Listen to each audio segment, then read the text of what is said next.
Hello, good afternoon, and welcome to the Midday News on 3FM 92.7. My name is Beatrice Edu. The news is also live on Kasmi 107.1 FM and across the world at 3news.com. Coming up in the next 30 minutes. This afternoon, thousands of ammunitions moved from military to national security go missing, but the defense minister says no cause for alarm. Thousands of rounds of military ammunition in 2024 from the Ghana Armed Forces to the National Security Outfit. Ammunitions which have since not been accounted for. We'll hear from him during that government accountability series that he ended some minutes ago. Also, University Teachers Association of Ghana expresses disappointment over lack of tangible action in fight against illegal mining galamsey. This afternoon, we engage the National Secretary of UTAG for their concerns.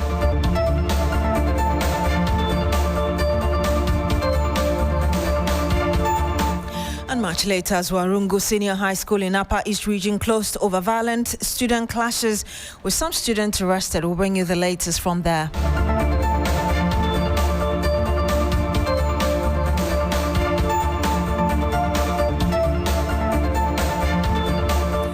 Very much for joining us this afternoon. Now, the Minister for Defense, Dr. Edward Omane-Boamah, has revealed that thousands of rounds of ammunition moved from the military to the national security in 2024 are unaccounted for. In spite of the troubling development, the minister maintains that Ghana remains secured. He made the disclosure when he took his turn at the government accountability series at the Jubilee House a while ago. We have kept our nation safe and stable, notwithstanding the irregular transfer of thousands of rounds of military ammunition in 2024 from the Ghana Armed Forces to the National Security Outfit. Ammunitions which have since not been accounted for. And I had the Defense Minister, Dr. Edward Omane-Boamah. Let's speak now to fraud prevention expert and security consultant Richard Kumado. Good afternoon to you, sir. Thank you very much for joining us. Thank you, Beatrice. I mean, looking at the proliferation of arms and the situation in the sub-region, shouldn't the government be holding previous government appointees in charge a bit liable? No, definitely not the entire government, but individuals who supervise the movement of these ammunition, the storage, the retrieval, and how they are distributed. There's a catalog of events, and there's a chain of command and security operational manual, how these things are done due to the delicate nature of them. So there are individuals assigned to these movements at all points of entry and exit. And I think they are the ones that needed to be held accountable, but not the entire government. We heard the minister say that irrespective of the missing ammunitions, we shouldn't be worried. Should that be the case? No cause for alarm, indeed? No, definitely we should be worried. If you remember, the Small Arms Commission is struggling. There's gun violence everywhere. There's a lot of arms and ammunition in the system without registration. There are sophisticated weapons in the hands of illegitimate people. The illegal use of guns, and it's leading to crime, and crime is going up. If you remember, when it came to the vetting of the Supreme Court justices, two of them raised the issue that crime cases at the courts are going up. And many of these crime cases are involved with, they are involving arms and sophisticated arms for that matter. So we should be worried. What will alleviate the fear of Ghanaians is when investigations are done and people are held accountable and prosecution take place, then people can see that there's accountability. Other than that, there's everything in there to make people worried about the new developments we are hearing. Indeed, and Mr. Kumado, I know that for years we've been trying to deal with the proliferation of arms. We've done, stuff where we say exchange your guns for cash and other measures, as it were, but we still not have been able to deal with the problem. What's the issue?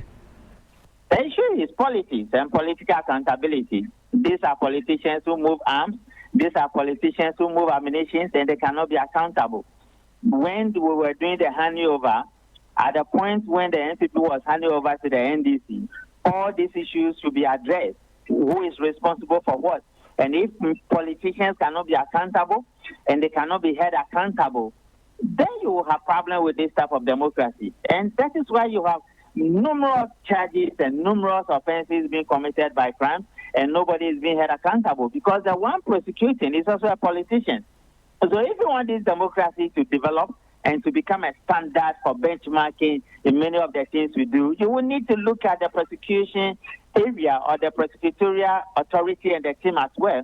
They are made up of politicians, and these are politicians who move arms and possibly give it to their party boys and girls, and that is why they cannot account for them, or somebody has gone to sell them in the open market or the black market. And that is why when it comes to West Africa, issues about gun smuggling, money laundering, and drugs, they are synonymous and they work together. I think we should be worried. This is a serious issue and people have to be held accountable. You talk about people who are supposed to hold those accountable being politicians and they being involved themselves. This government hasn't proved that indeed perhaps is able to deal with people that go wrong in its own administration. We've seen the Attorney General name certain individuals involved in galamsey and other criminal activities. We are talking about 7 months in government. This thing would have come out at the transition level. Nobody has been held publicly accountable for missing ammunitions until today. Nobody has heard about where the ammunitions have gone to and those responsible until today. For many people within the security intelligence community, only few people were aware the movement of these arms, where they landed, and who did what. But to the generality of the Ghanaian population, they are hearing it for the first time. Our mothers and fathers and aunties and uncles will be worried. So if the NDC cannot prosecute those responsible for this, then people are likely to say it is the same script and they are different artists. What alleviates fear is accountability and people being held responsible for their actions. And we are talking about arms and ammunition. So, yeah, some level of investigations. This is a serious one. This should have been the first one. My last question to you, and that's on a story we're here to do about the violence in Zuarugu Senior High School, which has led to the shutdown of the school. And I know that over the past months, we've spoken about violence in our schools. Moving forward, others think that perhaps we need to make parents of these children who destroy school properties pay for the things they destroy on campuses instead of the government going to do so. What do you think about that in terms of dealing with that? I agree with you. They are bringing back the PTA. And it will be a responsibility for the PTA. It's a shared responsibility. School authorities, parents, and students, they work within the same environment. Where there's bad behavior and people misconstrue certain things and they take violent action, they have to be held accountable, including payment for many of the things they have destroyed. Of course, they are students and people who want to play leniency. But leniency must also go with accountability and being held responsible. And I think within those spaces, there should be prescriptive, actions against students who misbehave and who want to take the law into their own hands. Thank you very much for speaking to us, Mr. Kumado. And you had the fraud prevention expert and security consultant, Richard Kumado. Now, the University Teachers Association of Ghana, UTAG, has rebuked the Mahama administration, accusing it of reneging on its pre-election pledge to combat illegal mining. That's galamsey. In a strongly worded statement jointly signed by UTAG's National President, Professor Mahmoud A. Akudugu, and National Secretary, Professor Elias Mumuni, the association lamented the government, quote-unquote, lackluster commitment to environmental protection despite mounting devastation caused by galamsey. It followed an emergency National Executive Council meeting on the 17th of July 2025, which concluded that President Mahama's 6 months in office have yielded modest gains but failed to deliver the concrete actions promised in his 2024 national pledge against illegal and irresponsible mining. The association highlighted 5 critical and fulfilled commitments, and we do have Judith Brown, my colleague, in the studio to bring us those 5 critical points that he made. Judith, what is the association saying? Right, and so they're accusing the president of public denunciation, firstly, and they say that there's no decisive presidential condemnation of galamsey's environmental harm. We know how much harm that illegal mining has had on the country. Now, their second accusation has to do with the state of emergency. We know calls have been coming in day after day for a state of emergency since the illegal mining menace reared its ugly head. And they're saying that there's been refusal to declare a state of emergency in hardest hit regions like the Ashanti region and the Eastern region, despite labeling galamsey a national emergency. Now, their third accusation has to do with law enforcement bias, and for them, there's perceived inaction against politically connected galamsey kingpins. Fourthly, they're talking about policy vacuums, where they say that there's absence of coherent long-term anti-galamsey strategies. And finally, their final accusation has to do with political complicity, where they say that there's no dismissal of local officials allegedly shielding illegal miners. And so these are the 5 critical points that UTAG is complaining about and accusing the government of in this particular period. Thank you very much, Judith Brown, for bringing us those details. And of course, would try and get in touch with the association to bring us a bit more. But earlier, the spokesperson for the government, for the President and Government's Communications Minister, Felix Kwakye-Ofosu, spoke on a key point regarding the fight of the government against illegal mining. Listen. Significant work has gone in. And indeed, I can tell you for free that between the time we came to power and now, 518 people have been arrested for engaging in galamsey. 518. In fact, 246 excavators have been seized. Some of them have been burnt. There are some who have expressed misgivings about that approach. Yeah. If you are seen involved in it, you will be arrested and prosecuted. So your level or the lack of it won't matter.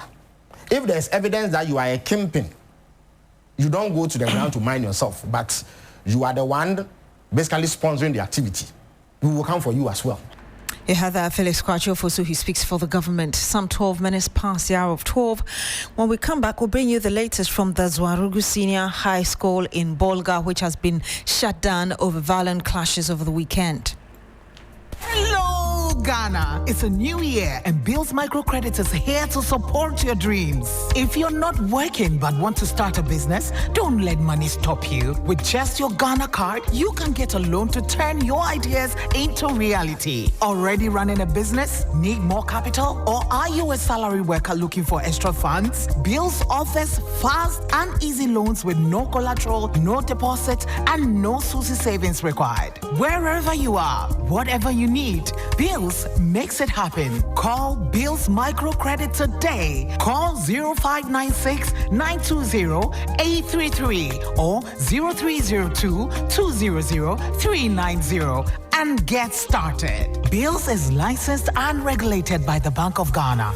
Bills, financing your needs. Terms and conditions apply. Freezer, get the abba. Adama for the abba, a freezer. Adama, a Adama, Metimoso, my sorry. Can you know? Obo Moasia, I do for the Nobium Union Salas and 9. I don't know what we do. Adama for you from what we say. Yet you drew back up a ship we be a high technology. I could for freezer. When Kwan and once open your 15 letters. No fugum, what you know fugum. What the bus here? For you be any of you, I could say, over Timono. Then we sure say, woman shown task here. No matter now for now, freezer, power up a day, freezer. Basia, a basson do so among Ammoniaji. Me what's he car? Me, but you may not do some doom. Adama, with that Adama, no queer. Adama, you can't resist. Ubenya Adama West Africa for a dream or baby bear a tongue cry on you.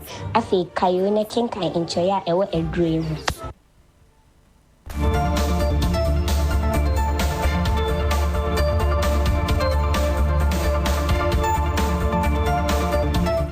And you're still here on the Midday News on 3FM 92.7. Thank you very much for staying. Now, the Zwarungu Senior High School in the Bolgatanga East District of the Upper East region has been closed down following violent clashes between rival student groups on Sunday, the 20th of July. The Upper East Regional Minister and Chairman of the Regional Security Council, Donatos Akamugri Atanga, ordered the immediate closure of the school to prevent a deterioration of the situation. The violent clash, reportedly sparked by the alleged theft of a mobile phone, escalated into a large-scale brawl that resulted in significant destruction of school property, including the burning of some school structures. Security sources have confirmed to 3FM that 4 students have been arrested in connection with the unrest. One of the suspects managed to escape custody while being transported to the police station. Castro Sanyala is our Upper East Regional correspondent. He joins us live on the line.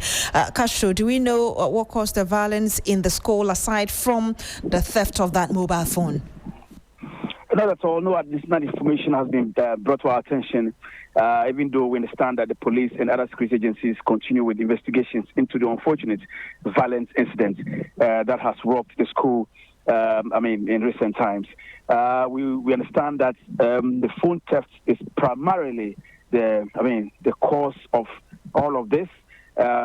We are also getting leads that there may be other factors, but for now the police say that it is the phone theft issue, the stealing of a phone, that is what has resulted in the violent clashes that has led to the destruction of some school property, including burning them down in protest of, whatever happened there. How massive is the destruction of properties on campus? Beatrice, I continue to get in touch with security agencies who have been providing me information, and from what they tell me, the students went, the marauding students destroyed, facilities on campus, especially the common shelves and stalls in the common market where students go to eat, and also portions of structures that are dotted across the within the campus.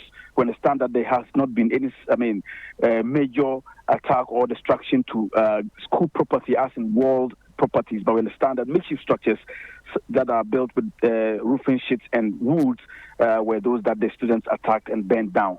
We also understand that some few students have been injured. Minor injuries, we can report, but no serious injuries have been recorded so far. As we speak now, we understand that the police and the military is there, even though the students have been asked to go home. And some of those who come from conflict zones like Boko, Binduri, and other areas have been escorted to their houses, to their homes, where they will be left to go home. And the rest who are within town have also been asked to go, including the final year students who are preparing to sit for their examination.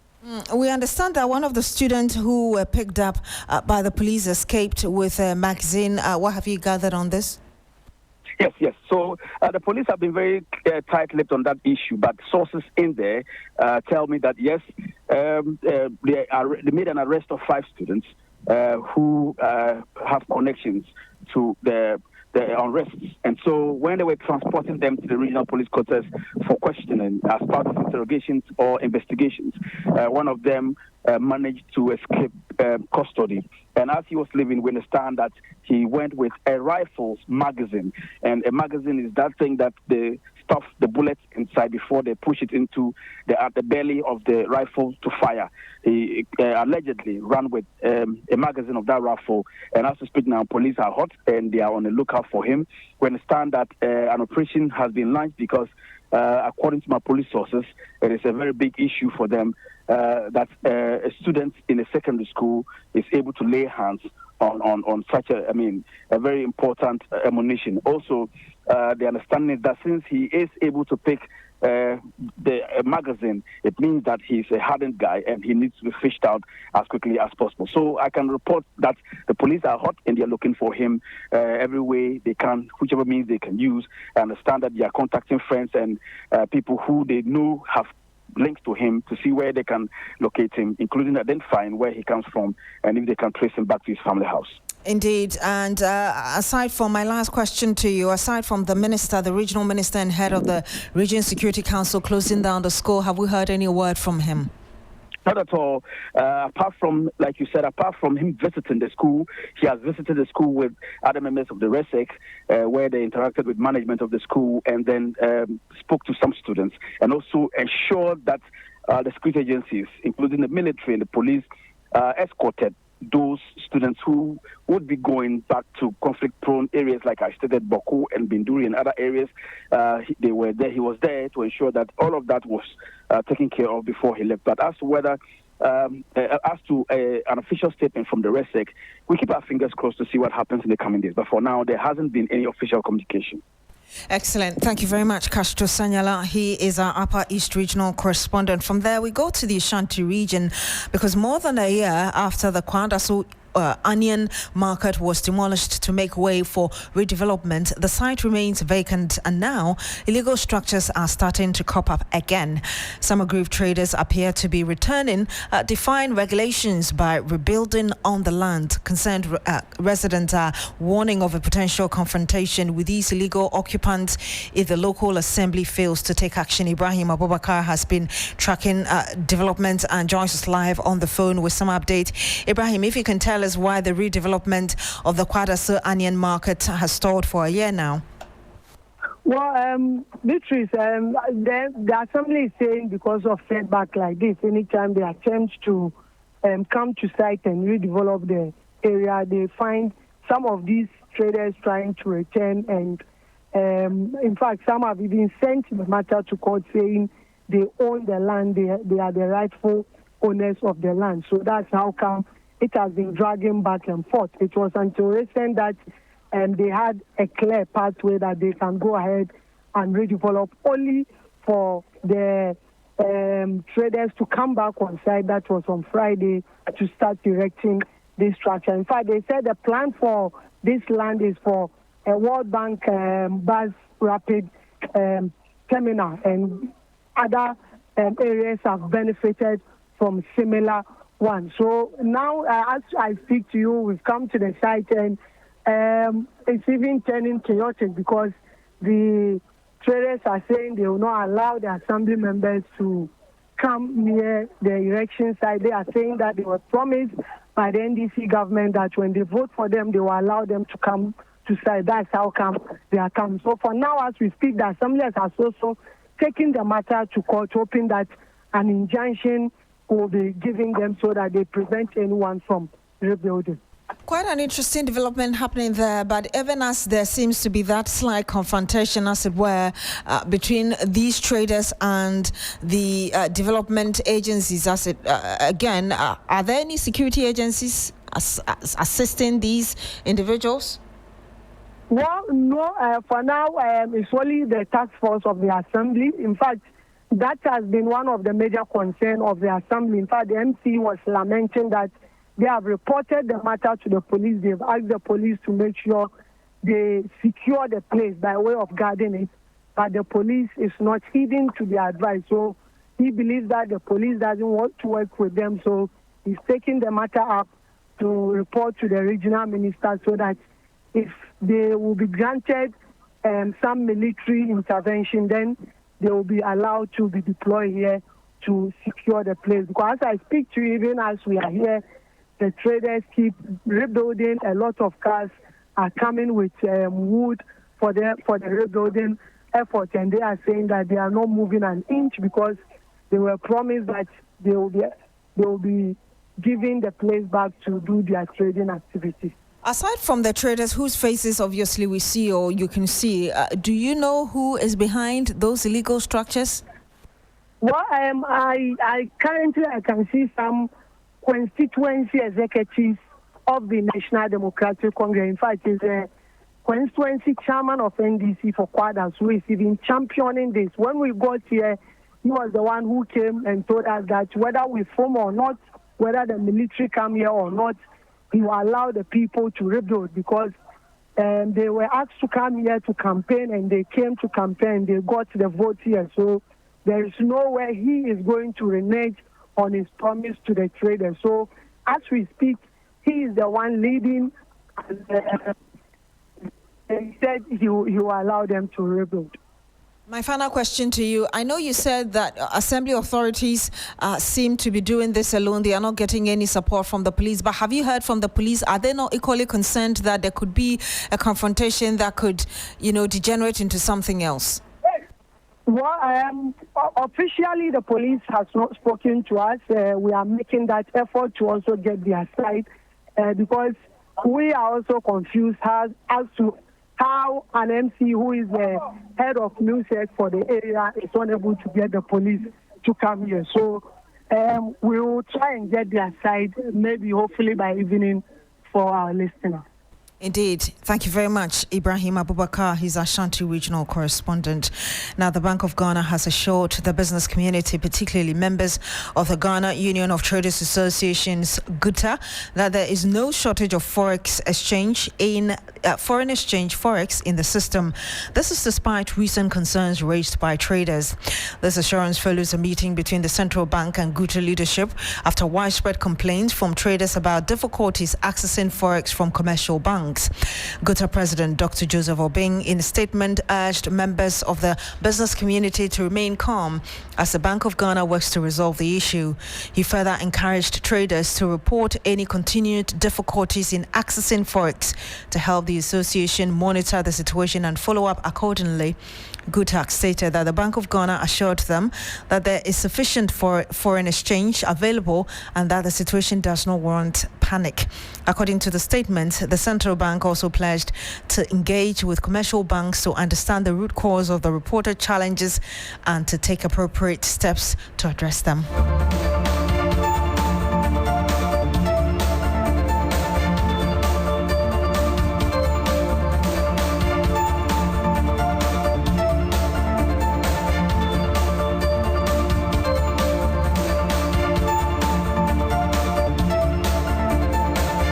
Let's bring you some more here on the Midday News. And in recent months, Ghana has been gripped by a series of alarming incidents where individuals have gone missing only to be found dead under violent circumstances.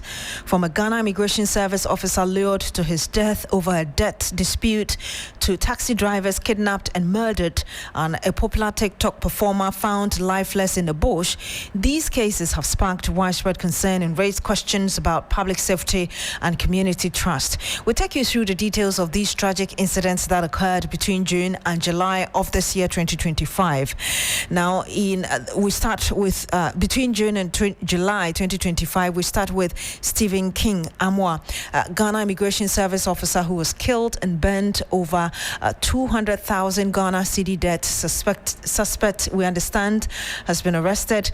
Also, taxi driver in Ashaiman kidnapped for 60,000 ransom and killed after family couldn't pay. Also, Patrick in Ningo Prampram, a taxi driver, murdered and car stolen. We understand suspect arrested. Young taxi driver from a CCTV footage case, body dumped, CCTV footage and a review to identify perpetrators. And Emmanuel Ejebafo, Atom de Moral Spirit TikTok performer, body found in bush near Jackie Pramso after going missing for days, and cause of death under investigation. Well, for criminologist Dr. Jones Opokwawari, the recent surge speaks to the weakness of our justice systems. He, however, rules out ritual murders, and he's calling on individuals to report missing cases early enough to help with early tracing. Now, if you look at the patterns of the murders as we find them, one, I'm ruling out ritual murders because, as you even indicated, none of these bodies, as they've been discovered, had any parts, dismembered, right? So typically, if you look at how ritual murders are carried out, you normally will find some part of the body missing. But if you have consistent pattern of people just being killed on the streets or maybe placed in some places, like we are seeing now, then it tells me that this is a serial pattern of some people who wants to, as it were, exert maybe reprisal on some people they might have some kind of, issue with or some kind of dealing with. So it becomes very difficult for the police to, as it were, police those kind of crimes because people will normally use subterfuge, they will use subtle deception and all that to get people into their location and the area where they think there's no guardianship and then exert that kind of brutality on them. It is very important that the police deploy, their resources much earlier. Much also I expect also family members, we have to make the reports earlier. It actually speaks to the weakness of our judicial system. It speaks to the weakness of probably our criminal justice system. It even speaks to the weakness of our security system. And I'm thinking that whilst I don't want to indict the police for now, I think that we should strengthen our investigation system and send a clear signal to Ghanaians. And you heard the criminologist, Dr. James Opokowari. My name is Beatrice Sedu. Thank you very much for joining us on the Midday News today on 3FM 92.7. Log on to shrenews.com for more news. Have a good afternoon.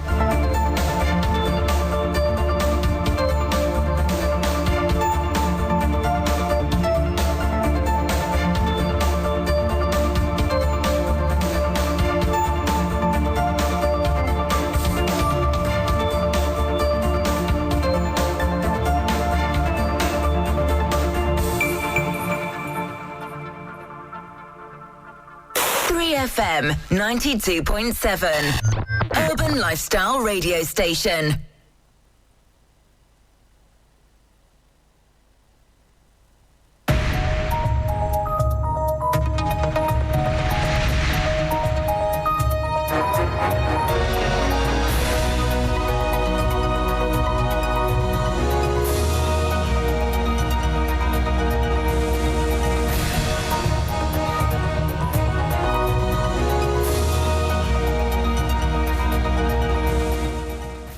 Hello, good afternoon and welcome to Business Daily on 3FM 92.7 with me, Bismarck Ausa. Coming up this afternoon, Finance Minister Dr. Kasiel Atuforsen set to present 2025 mid-year budget review to Parliament on July 24, expected to address fiscal performance, revenue outlook and IMF program progress.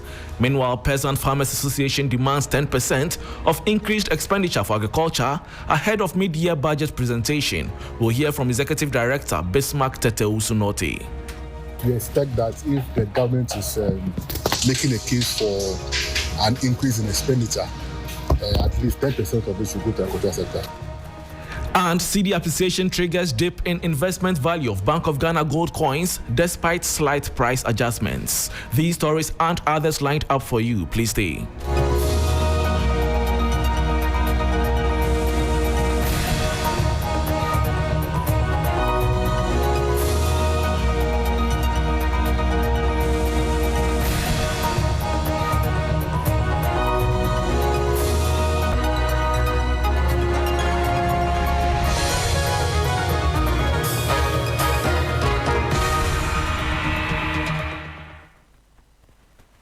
Thanks for your company. Now to the very first story. Finance Minister Dr. Kasiel Atuforsen will on Thursday, July 24, 2025, present the highly anticipated mid-year budget review to Parliament. The presentation, a constitutional and legal requirement under Ghana's Public Financial Management Act, will offer a comprehensive update on the country's fiscal performance over the first half of the year and provide an economic outlook for the remainder of the 2025. With signs of economic recovery gaining momentum, attention will focus on the government's revenue performance, debt servicing strategies, and updates on Ghana's IMF program. The following 3 Business News Desk report has details. This year's review comes on the back of improved macroeconomic indicators. According to recent data from the Bank of Ghana, Ghana's economy grew by 5.3% in the first quarter of 2025. With strong performance in the agriculture and services sectors. Non-oil GDP rose by 6.8%, and the composite index of economic activity recorded a 4.4% annual increase in May. Private sector credit growth has also seen notable improvement, rising to nearly 20% in April. The country's external position remains strong, with a trade surplus of $5.6 billion and a current account surplus of $3.4 billion. Dr. Atuforsen is expected to touch on government's revenue, spending performance, and the path toward achieving end-year targets. He will also provide updates on structural reforms and progress under the IMF-supported program. There is also keen public interest in whether the finance minister will announce any new policy adjustments or fiscal measures, particularly in light of persistent inflation pressures and concerns over the rising cost of living. The update is expected to clarify the government's direction on economic relief and support for growth sectors in the coming months. And that was the 3 Business News Desk report on Finance Minister set to present 2025 mid-year budget review to Parliament on Thursday, July 24. Stay with us for comprehensive coverage. Meanwhile, the Peasant Farmers Association of Ghana is calling for 10% of any project increase in government spending to be allocated to the agricultural sector. The association had earlier raised concerns over what it described as inadequate budgetary support for the sector in the original fiscal plan. Speaking to 3 Business on the sidelines of a CSO forum on mid-year budget expectations, Executive Director Bismarck Tete-Usu-Norte also urged government to review taxes on agricultural inputs to ease the burden on farmers. We expect that if the government is making a case for an increase in expenditure, at least 10% of it should go to the agricultural sector based on the projection that we have for the sector. We know the rollout of the Feed Ghana has started. The Peasant Farmers have taken delivery of some inputs from the ministry, which we are very grateful. We actually think that we could have gotten more if they had enough allocation. We also have witnessed some drop in prices of inputs like seed and fertilizer, around 10 to 15%. But I still think that the price can still go a bit lower. And we believe that what is holding up the prices is the taxes on them. As part of the 120-day social contract, the government promised that they are going to review the Tax Exemptions Act to take off taxes on agricultural input and equipment. That was not done in the main budget. So we are hoping that with this mid-year budget, government should quickly begin legislation to review the Exemptions Act and ensure that whatever agricultural imports we're having, that's the input and equipment, we don't have taxes on them. And that was Executive Director of the Peasant Farmers Association of Ghana, Bismarck Tete-Usu-Norte. This is still Business Daily on 3FM 92.7 with me, Bismarck. I will start to some other stories. The Bank of Ghana has moved to allay fears among importers and the trading community over the availability of foreign exchange in the country. This follows mounting concerns raised by members of the Ghana Union of Traders Associations, GUTA, about limited access to forex from commercial banks, a situation they say is affecting their operations. There is more in the following 3 Business News Desk report. The Bank of Ghana is reassuring the business community that there is no shortage of foreign exchange in the country, despite complaints from traders about difficulties in accessing forex from commercial banks.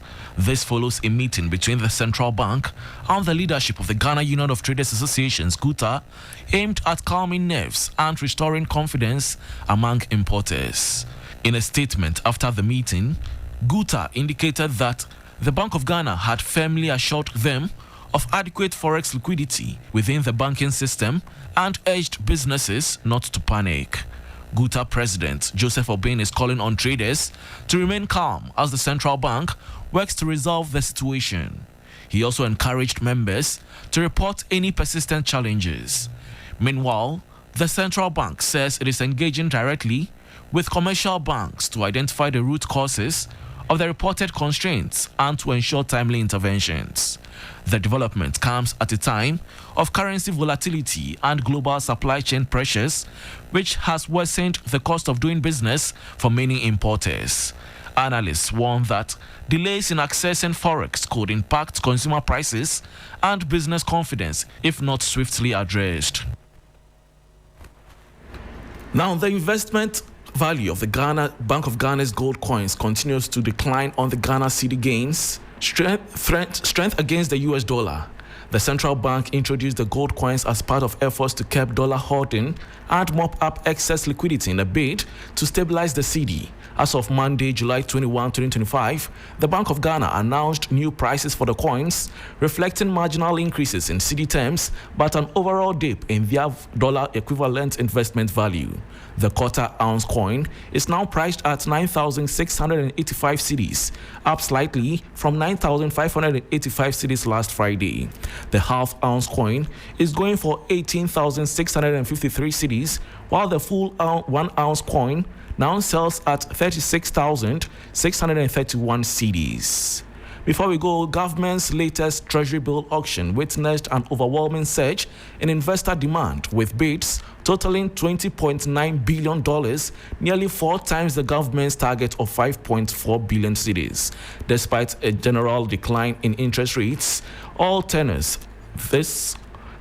Despite a general decline in interest rates across all tenors, this heightened appetite underscores a significant shift in investor sentiment within the Ghanaian financial market.